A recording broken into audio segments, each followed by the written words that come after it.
आज हम लोग भजन संहिता 46 का 1 से सीखेंगे।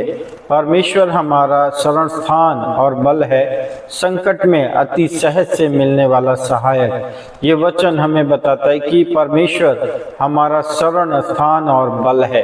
परमेश्वर ही हमारे छुपने का स्थान और हमारी ताकत है। और संकट जब हमारे पर विपत्ति आती है तो अति सहज से मिलने वाला अगर कोई सहायक है, कोई सहायता है, तो वो है परमेश्वर की सहायता। यहाँ वचन में बताता है कि सबसे पहले हमें हमारे परमेश्वर की शरण में जाना होगा और परमेश्वर की बल और शक्ति में अपने आप को जीने के लिए समर्पित करना पड़ेगा। हम अपनी ताकत और अपने बल से कुछ भी नहीं कर सकते। यहाँ वचन साफ कहता है कि परमेश्वर ही हमारा शरण स्थान और बल है।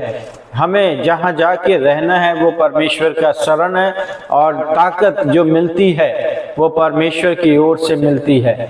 और वो हमारे संकट के समय जब हम पुकारते हैं, दुख के समय जब हम उसको पुकारते हैं, तो उसकी ओर से जो सहायता मिलती है उसमें देर नहीं होता। परमेश्वर तुरंत ही अपनी सहायता अपने दूतों को भेज के हमारी रक्षा सुरक्षा करता है। परमेश्वर हमारे विपत्ति में हमारे साथ चलने के लिए तैयार है। परमेश्वर हमारे हर घड़ी हमारे ऊपर छत्र छाया बनकर छुपाए रखने के लिए तैयार है। क्या हम उसकी शरण में हैं? क्या हम उसके ताकत को, उसके बल को अपने जीवन में महसूस करने के लिए समर्पित करते हैं? यदि नहीं करते तो आज हमें इस वचन के द्वारा सीखना है कि शरण में अगर कहीं जाना है तो वो परमेश्वर की शरण है।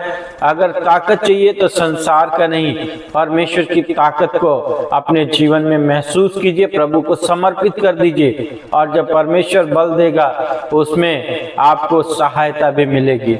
और लिखा हुआ है अति संकट में अति सहज से मिलने वाला परमेश्वर। यानी जब दुख का घड़ी आएगा, दुख के समय आएगा, सब लोग साथ छोड़ेंगे लेकिन परमेश्वर की सहायता तुरंत आपको मिल जाएगी। प्रभु आप सबको इस वचन के द्वारा आशीष दे।